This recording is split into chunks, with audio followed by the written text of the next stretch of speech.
এই দুনিয়াতে সবচাইতে কঠিন কাজ হলো মানুষ চেনা। কে আসল আর কে নকল, কে সত্যি বলছে আর কে মিথ্যে বলছে, এটা বোঝা অনেক কঠিন। আমি আমার বাস্তব জীবনের একটি কথা আপনাদের সঙ্গে শেয়ার করি, তাহলে বুঝতে পারবেন।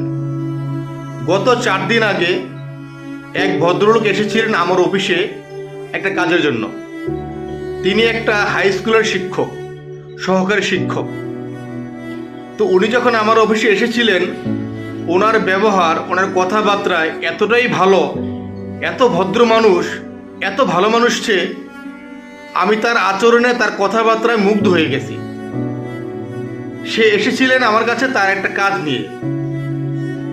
তার কাজটা যখন শেষ হয়ে গেছে, যখন আমি তার কাজটা করে দিয়েছি, যখন আমাকে তার আর কোনো প্রয়োজন নাই,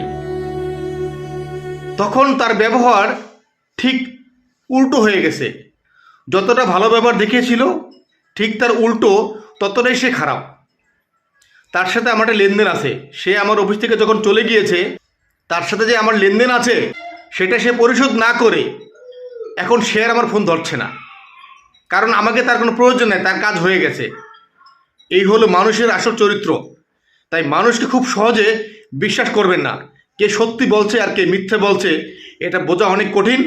আর যদি কাউকে বিশ্বাস করতেই হয়, তাহলে অনেক যাচাই বাছাই করে, অনেক পরীক্ষা নিরীক্ষা করে, চোখ কান খোলা রেখে বিশ্বাস করুন। ভালো থাকবেন।